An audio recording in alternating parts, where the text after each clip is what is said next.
Do you struggle to create interesting and complex backgrounds in your artwork? Let me show you how you can use 3D to achieve amazing results. The thing is, if you're like me and you have yet to master drawing in perspective, then you'll get a lot out of this video. I've been drawing for a long time, and it's become clear that I could spend a lifetime mastering each and every discipline, whether that's anatomy, lighting, colour, composition, or perspective. All the while, I have ideas and projects that I want to create, stories I want to bring to life. I know what you're thinking, you'll get there eventually, you just got to keep at it. But let's not be shy about using the tools available to us, and I don't mean AI when I say this. What I'm showing you today requires artistic decision-making with actual skill and effort. I'll show you how you can also leave room for your perspective skills to grow. With that, let's take a look at how this process breaks down into simple steps.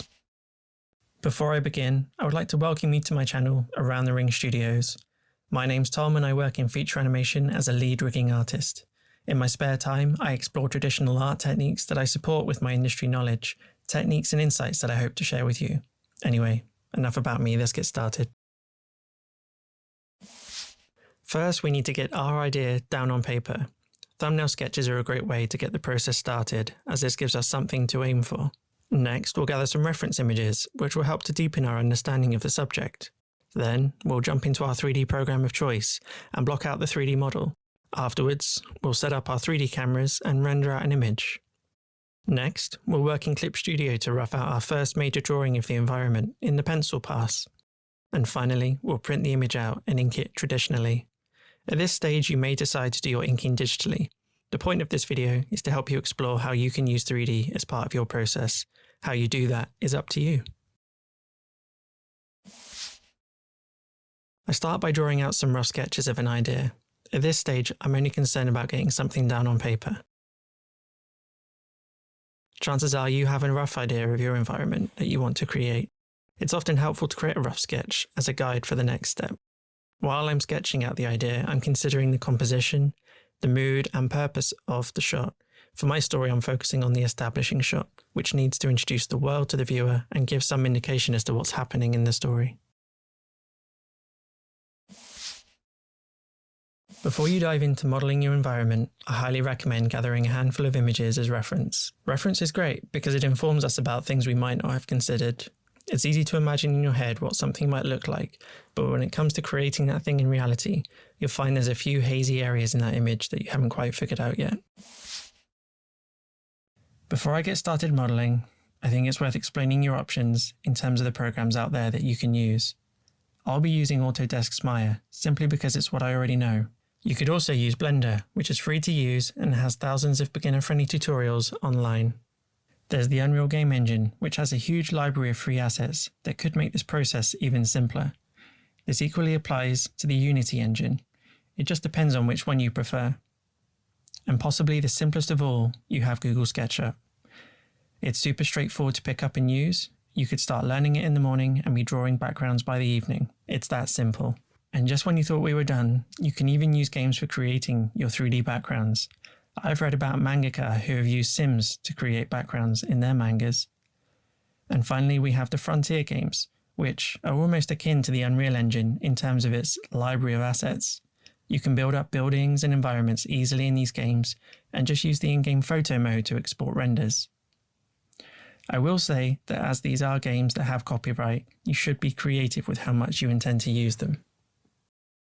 A quick note, this isn't a tutorial on modelling, but I do show a quick model blockout as an example.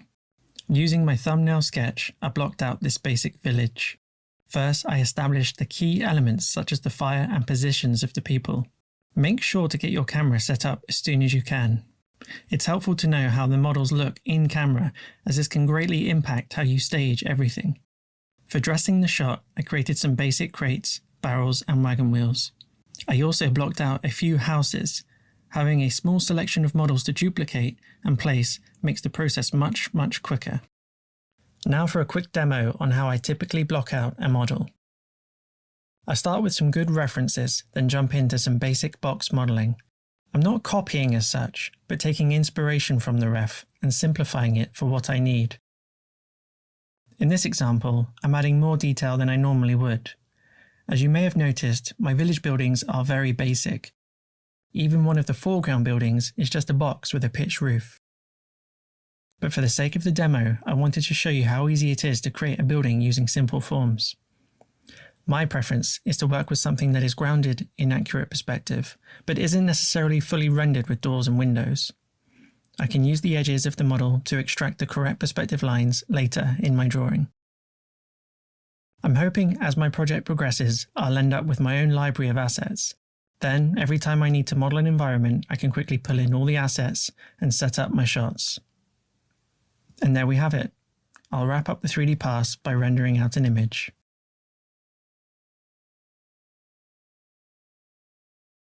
Let's check the thumbnail to see what we started with, and compare it to the render from the 3D model. Nice, I think it's working well. I did adjust a few things in the 3D shot, but I think overall it's looking great. I did move some things around to make some room for speech bubbles, which you'll see in the next step. Lastly, a quick bonus step you can do in programs like Maya is to render just the lines using a toon shader. If you'd like a video on this, let me know in the comments. Now we have our 3D renders, it's time to create our first major drawing. I'll be working on my iPad in Clip Studio, but any app will do. If you wanted to, you could even print off a blue version to work on it traditionally.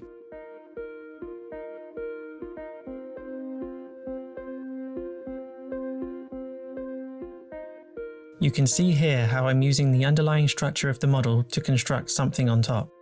And this is what I mean by leaving yourself room to develop your skills. Another reason you might want to keep the model limited is to reduce boredom. You don't want to feel like you're just tracing over the image. You want to leave room for you to explore and experiment with the outcome. For me, I like to do this at all stages. Leave room to embellish where you want to. For example, I don't draw a super tight pencil pass because I want some flexibility when I come to the inking. This works well for me because it keeps me engaged in every step of the process. However, for the cartwheels, I did choose to model them with more detail, because drawing believable cartwheels in perspective is tricky for me, and why not? Also, please excuse the context of my drawing. Without giving too much away, my story opens in a very dark historical period where the plague has devastated much of Europe. Anyway, I think it's worth saying that I probably zoomed into the drawing too much. I noticed later when I printed it out that some of the details were very small. The final size of this is the standard manga page size, which is smaller than A4. I choose to work on slightly larger sizes so everything looks more detailed when scaled down. At one point I even considered scaling up as much as A3, but I'm glad I didn't because it would have taken much longer to ink. Also, I don't want the drawing to look super tight. I love how loose some mangas are, and as long as the fundamentals are well established, you can really go as rough as you want.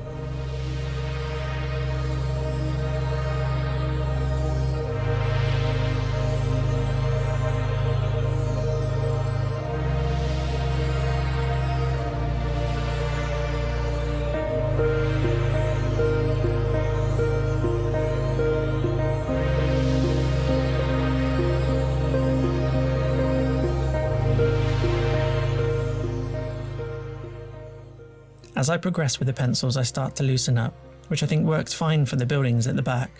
I'm glad I didn't zoom in too much here because there's no way my pen nib would be able to manage anymore.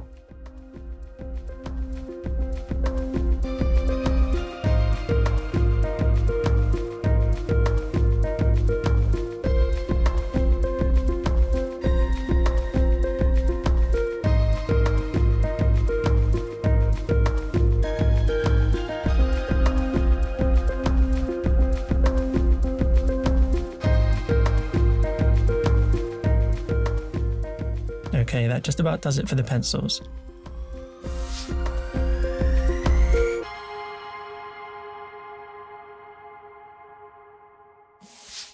So, just a quick change before we get to inking. I decided I hated the fire in the pencils. So I decided to take a beat and explore a different style for the flames, which you saw at the start of the video. I much prefer the new design. Before I didn't have a clear vision of what I wanted, and I think it showed. I'm glad I took the time to explore something better. I then scanned in my drawing and comped it into the pencils. This is the version I'll print for inking.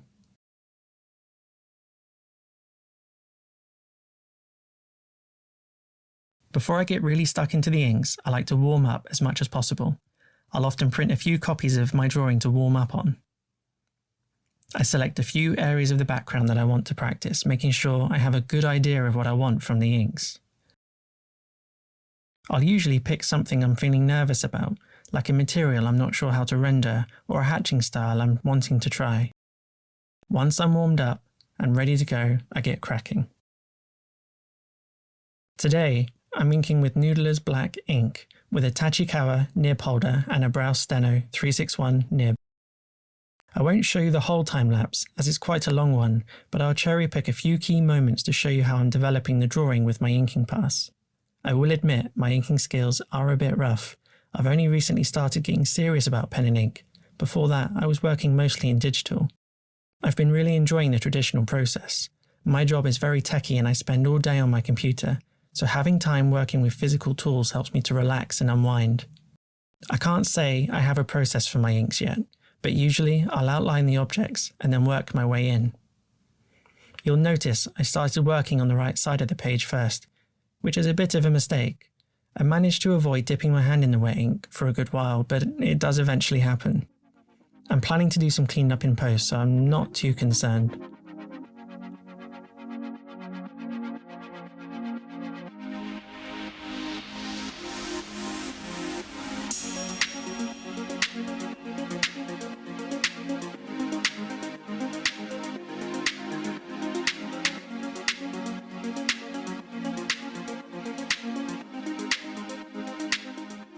In terms of style, I do like to keep things fairly simple.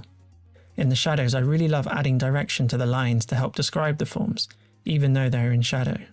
I've been reading lots of Berserk, and Kentaro does this beautifully. He's able to add so much ink to the page without it looking messy, something I'm not quite able to do yet.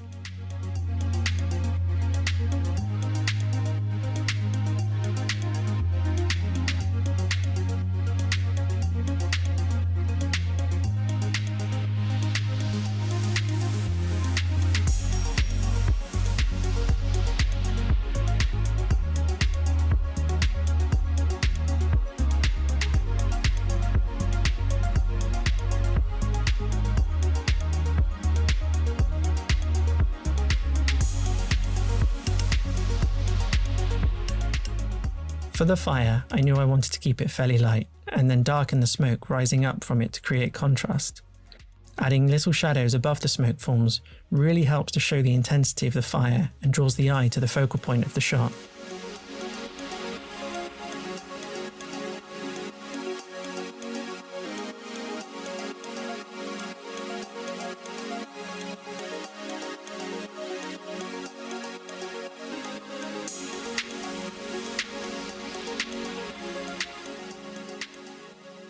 For the foliage and trees, I decide to keep it fairly simple using a wiggly line.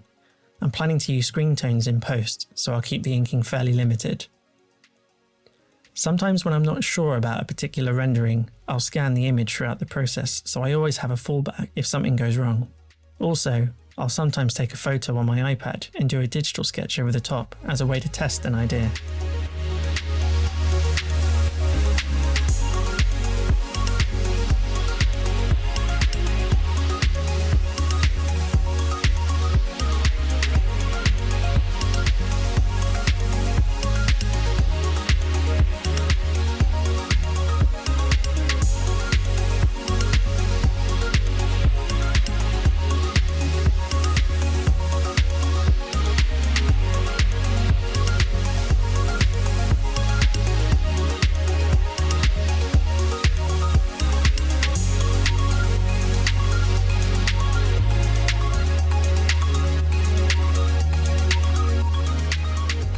Here's a sneak preview of the post process.